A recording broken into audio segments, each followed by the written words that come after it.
I thought saving his life would be the start of a beautiful future. I didn't know it would cost me everything. I still remember the sound of glass shattering and the deafening roar of the collapsing building. The air was thick with smoke, and the screams of terrified people echoed through the chaos.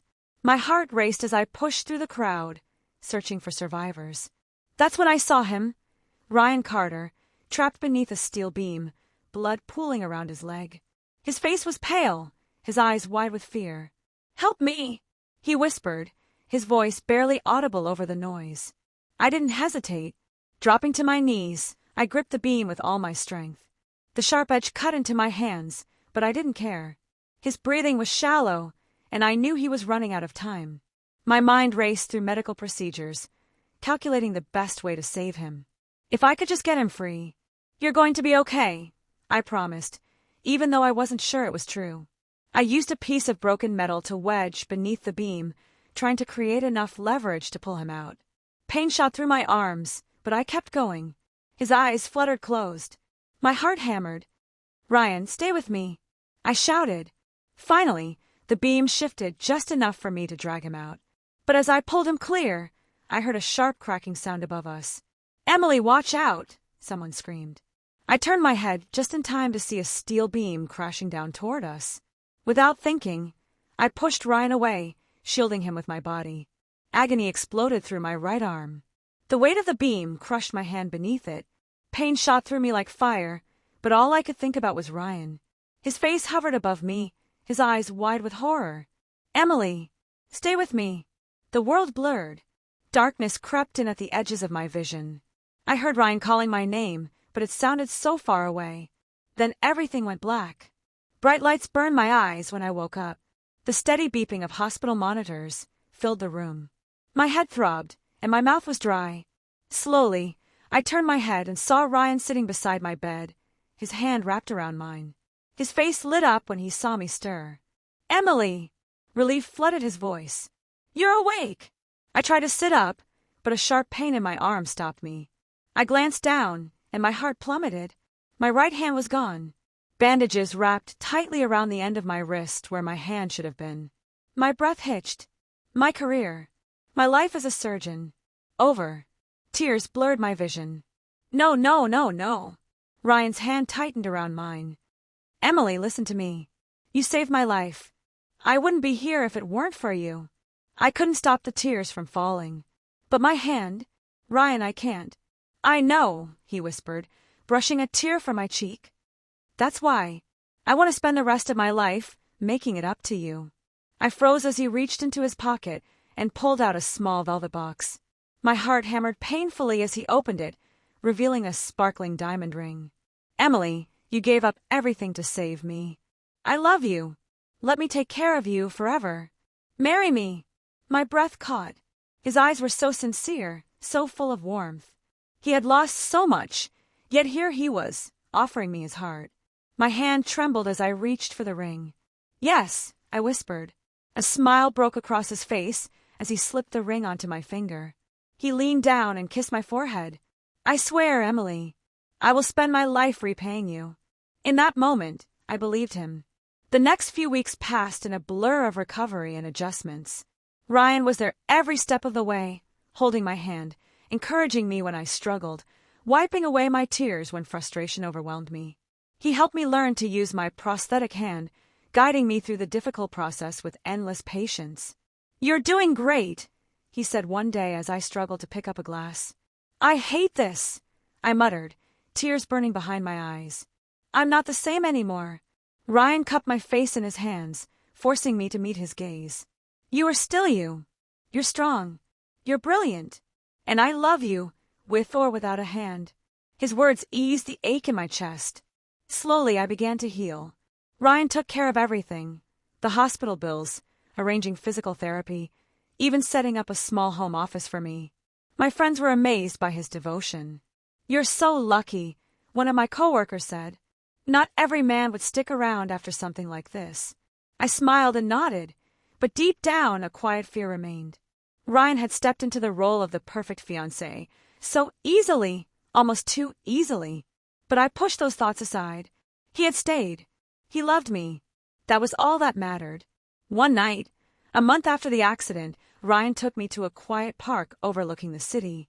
The skyline glittered beneath the stars, and a soft breeze rustled the trees. "I have something for you," he said, pulling a small box from his pocket. My heart raced. Another ring. He smiled and opened the box. Inside was a delicate silver necklace with a small charm shaped like a hand. "It's to remind you how strong you are," he said softly. Tears filled my eyes. "Ryan." He slipped the necklace around my neck and pulled me into his arms. "I love you, Emily. I always will." As I rested my head against his chest, I told myself this was love. Real, unconditional love. Ryan had been through hell with me, and he had stayed. He had saved me in ways I could never repay. But beneath the warmth of his embrace, a small shadow of doubt lingered, a whisper at the edge of my mind. Something felt off. I didn't know what it was yet, but I would soon find out. The days after Ryan's proposal passed in a blur of comfort and quiet happiness. He seemed perfect, always there, anticipating my needs before I even voiced them. If I struggled to button my shirt with one hand, he would gently take over without saying a word. When frustration threatened to overwhelm me, he would hold me close, whispering soft reassurances in my ear. His touch was steady, his smile warm. He made me feel safe, like I belonged. We moved in together shortly after I was discharged from the hospital. Ryan insisted that I needed care and rest, and his apartment was bigger and more comfortable than mine. He had prepared everything. A special kitchen set up to make things easier for me, a soft bed with fresh linens, and even a shelf lined with my favorite books. "You don't have to do all this," I said one evening as he prepared dinner. "I want to," he replied with a soft smile. "You saved my life, Emily. This is the least I can do." His devotion was almost overwhelming. I wasn't used to being taken care of like this, but Ryan never made me feel like a burden. If anything, he seemed happiest when he was helping me. One evening, as we sat on the couch watching a movie, Ryan shifted toward me and brushed a strand of hair from my face. His eyes softened as he studied me. "I don't know what I would have done if I'd lost you," he whispered. "You almost did," I said, trying to make light of it. Ryan's expression darkened. "No, I mean it. If you hadn't survived," his voice trailed off, and a shadow passed over his face. I squeezed his hand. "But I did, and you're here. That's all that matters." He smiled, but the sadness in his eyes didn't fade. At first, I thought Ryan was just adjusting, that surviving a traumatic event had left him shaken. But soon, I began noticing small things that didn't quite make sense. He would disappear for hours without telling me where he was going. When I asked, his answers were vague. Errands, work, nothing specific. Sometimes, I'd wake up in the middle of the night and find him sitting by the window, his face illuminated by the moonlight. He'd be staring at nothing, lost in thought. When I asked if something was wrong, he'd smile and kiss my forehead. "You worry too much," he would say. One afternoon, I was unpacking boxes in the living room when I stumbled across a small drawer in the coffee table that was slightly ajar. Inside, I saw a thin stack of photos. Curious, I pulled them out. They were old pictures of Ryan with a woman I didn't recognize. She was pretty, blonde, with delicate features and a soft smile. In some of the photos, they were laughing together, their hands intertwined. My stomach twisted. Who was she? When Ryan came home that evening, I hesitated before confronting him. "Hey, I found some pictures today." He glanced up from his phone. "Oh." I pulled the photos from my pocket. "Who is she?" Ryan's expression tightened for a moment before his face softened. "That's Mandy," he said quietly. My heart sank. "Mandy." He sighed and sat beside me. "We were close. A long time ago." "What happened?" "She died," he said, his voice flat. I froze. "When?" "During the explosion." My breath hitched. "She was there." He nodded slowly. "I tried to save her, but I couldn't." His eyes darkened. "I'm so sorry," I whispered, guilt twisting in my chest. Ryan's hand tightened around mine. "It's not your fault." But his eyes said something different. Beneath the sadness, a flicker of resentment lingered. The following weeks brought more cracks beneath the surface. Ryan's behavior became unpredictable. He was gentle and loving one moment, and distant the next. Sometimes I would catch him looking at me with an expression I couldn't place, something hard and cold beneath the softness. One evening, I overheard him on the phone. He was speaking quietly, his back turned to me. "I'm handling it." "No, she doesn't know. Just trust me." My stomach twisted. When I asked him about it, he brushed it off. "Work stuff," he said. One night, I was having trouble sleeping. I reached for Ryan, but the bed beside me was empty. Confused, I sat up and saw the faint glow of light beneath the bathroom door. I pushed the door open slightly. Ryan was sitting on the floor, his back against the bathtub, his head in his hands. His shoulders were shaking. "Ryan." He jerked his head up, his eyes wide. "Emily, what's wrong?" I knelt beside him. He shook his head. "It's nothing." I touched his arm. "Please, talk to me." His eyes were hollow. "I keep seeing her," he whispered. "Mandy." He nodded. "I should have saved her. I should have died with her." "No," I said firmly. "You survived for a reason." Ryan's hand closed around my wrist, too tightly. His eyes flashed with something I didn't recognize. "Maybe the reason is you." A chill crept down my spine. "Ryan." His grip softened, and he pulled me close. "I'm sorry," he whispered. I don't know what I'd do without you." I forced a smile. "You don't have to find out." But something deep inside me felt unsettled. A week later, Ryan surprised me with a weekend trip to the mountains. He said it would be good for us, a chance to clear our heads and relax. The cabin was isolated, nestled deep in the woods. No neighbors for miles. Ryan lit a fire and cooked dinner. Afterward, we sat outside beneath the stars. "I love you," he said, brushing my hair behind my ear. "I love you too." His smile didn't quite reach his eyes. "Let's stay out here a little longer," he said. "It's peaceful." I nodded, leaning into him. He kissed my forehead. "Let me grab us some drinks," he said, standing. I watched him disappear into the cabin. A few minutes later, he returned with 2 glasses of wine. "To us," he said, handing me a glass. I smiled and took a sip. The bitterness hit me immediately. My vision blurred. "Ryan." My head felt heavy. My body wouldn't move. Ryan crouched in front of me, his face soft but his eyes cold. "Sure," he whispered. "It's better this way." Darkness swallowed me whole. Cold air scraped against my skin as I woke up. My head throbbed painfully, and my body felt unnaturally heavy. My wrists burned, tied tightly behind my back. My eyes fluttered open, adjusting to the dim light. My heart hammered when I realized where I was. A dark, empty cabin. The faint crackle of a fire echoed from the other side of the room. The pungent scent of gasoline filled the air, making my stomach twist. Panic surged through me as I tried to move, but the rope around my wrists dug deeper into my flesh. Footsteps echoed against the wooden floor. Slowly, Ryan's figure emerged from the shadows. His face was calm, too calm, as he crouched before me. His dark eyes glinted in the firelight. "You're awake," he said softly, as though nothing was wrong. "Ryan," I gasped. What's happening?"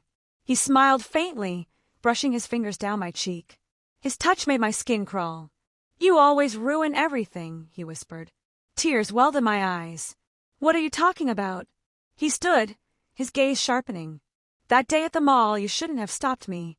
My breath hitched. "Stopped you? From what?" His jaw clenched. "From saving Mandy." My heart raced.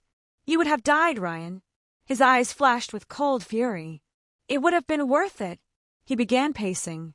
"Do you have any idea how much she suffered because of you? How much I suffered?" I shook my head, disbelief crashing through me. "Ryan, you can't blame me for that. I tried to help you." "That's the problem," he hissed. "You helped me when I didn't want to be saved." Tears spilled down my cheeks. "I lost my hand saving you." He crouched down again, his face inches from mine. "And now you'll pay for it." My pulse thundered in my ears. "Ryan, please, you're not thinking clearly." "Oh, I'm thinking perfectly clearly," he murmured. He pulled a lighter from his pocket, the flame flickering dangerously close to my face. My breath quickened. "Ryan, don't."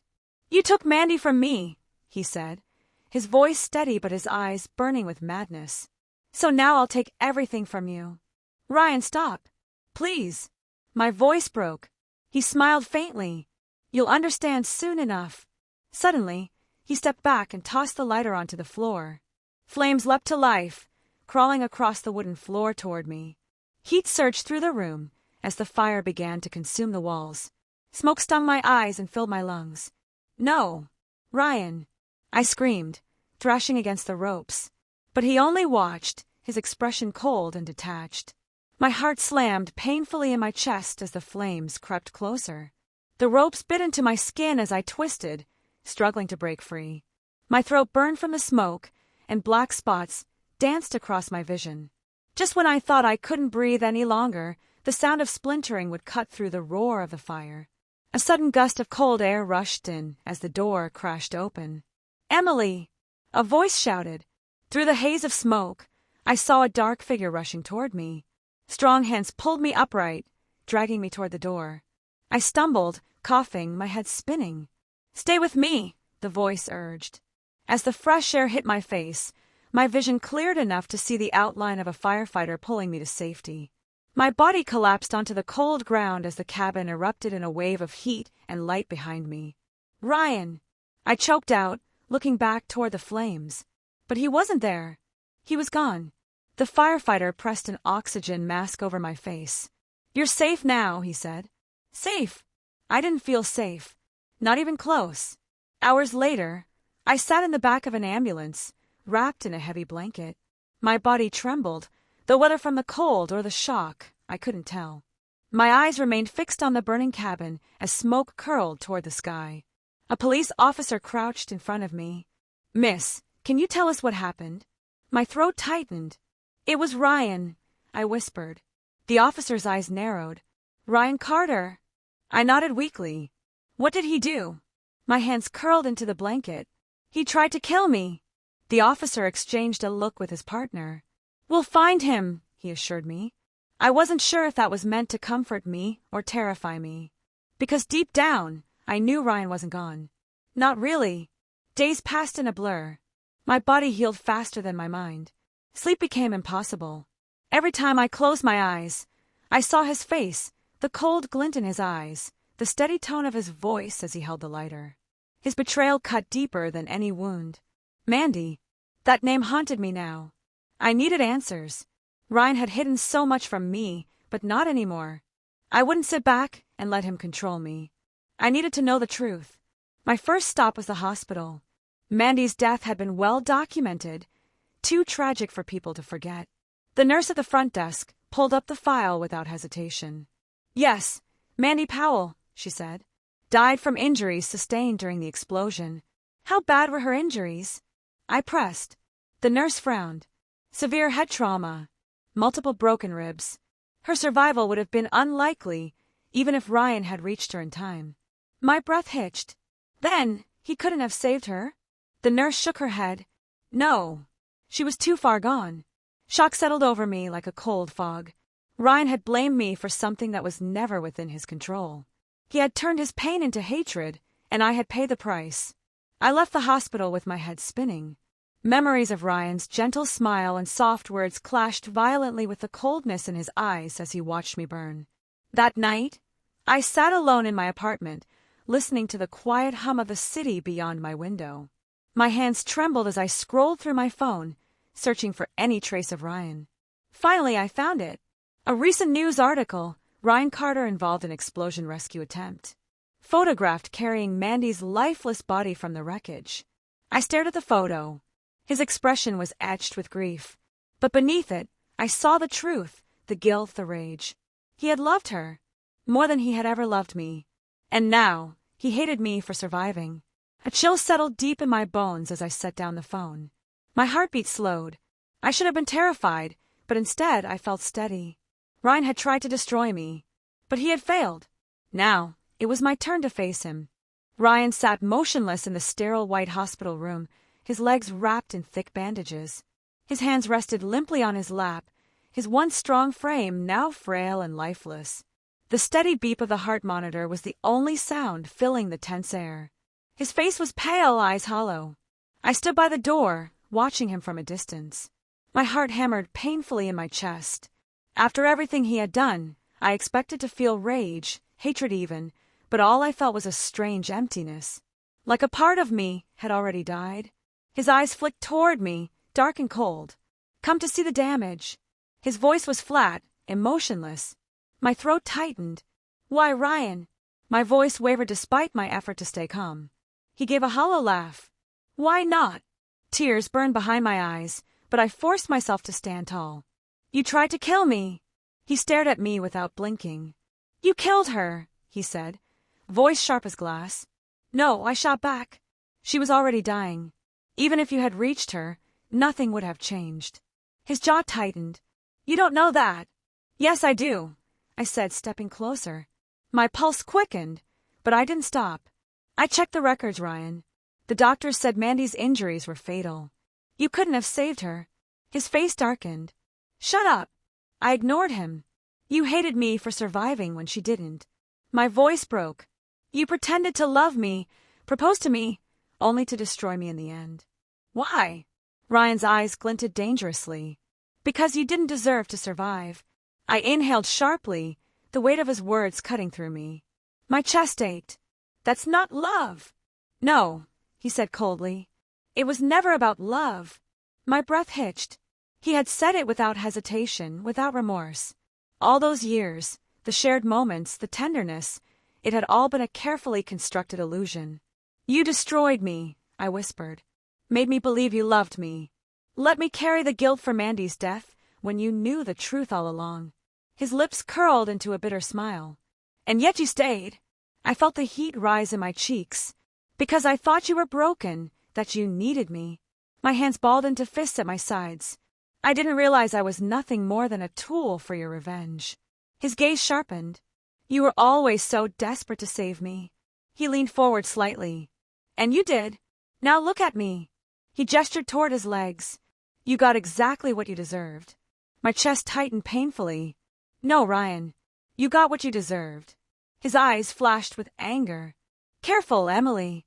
I stepped toward his bed, leaning down until our faces were inches apart. "What are you going to do?" I whispered. "You can't walk anymore. You can't chase me." A flicker of rage crossed his face before it twisted into something darker, emptier. "I don't need to chase you," he said quietly. "I've already left my mark." My stomach twisted. "You think you've won?" He smiled faintly. "Haven't I?" I took a shaky breath and straightened. My heart slammed against my ribs, but I didn't let it show. "No," I said firmly. "You lost the moment you tried to kill me." Ryan's smile faded. A thin line of tension stretched across his face. I turned toward the door. My hand hovered over the handle before I glanced back at him. "Goodbye, Ryan." He didn't speak, just stared at me with those cold, lifeless eyes. I walked out without looking back. Outside the hospital, the crisp evening air brushed against my skin. My heart still raced, but I felt lighter, freer. I crossed the street and headed toward my apartment. My legs felt shaky, but I kept walking. My phone buzzed in my pocket. I pulled it out and saw a message from an unknown number. "You think this is over?" My breath hitched. My fingers tightened around the phone. Another message followed. "It's just beginning." My chest constricted. My hands trembled as I slipped the phone back into my pocket. For days, I couldn't sleep. Every noise, every shadow made my skin crawl. I installed new locks on my door, set up security cameras, and even considered leaving the city. But then, the messages stopped. The silence was even worse. One evening, as I sat on my balcony overlooking the city, my phone buzzed again. My heart jumped into my throat. A single word flashed across the screen. "Soon." My hands shook as I placed the phone down. My gaze drifted toward the street below, searching the crowd for a familiar face. But there was nothing. I forced myself to breathe. Ryan was in the hospital, broken, weakened. He couldn't reach me. He couldn't hurt me anymore. Could he? Weeks passed. I began to rebuild my life, slowly stitching together the pieces Ryan had shattered. I returned to the hospital, resuming my work. My hands trembled the first time I held a scalpel again, but the fear faded as muscle memory took over. I was whole again, but the scars Ryan left behind ran deeper than the skin. One afternoon, a nurse approached me with a file. "Emily," she said softly, "you might want to see this." I frowned, opening the file. My eyes scanned the words and my breath caught. Ryan Carter, discharged. My blood ran cold. When? I whispered. Yesterday. I slammed the file shut. My hands trembled as I gripped the edge of the desk. You okay? The nurse asked. I forced a smile. Yes. But deep down, I knew it wasn't over. Ryan was out there, watching, waiting. And this time, I wouldn't let him catch me off guard. I walked out of the hospital into the sunlight, the warmth brushing against my skin. My fingers curled into fists. My heart raced, but I lifted my chin. Ryan had tried to destroy me. He had taken everything. My trust, my security, my peace. But he hadn't taken my strength. He wouldn't win. Not this time.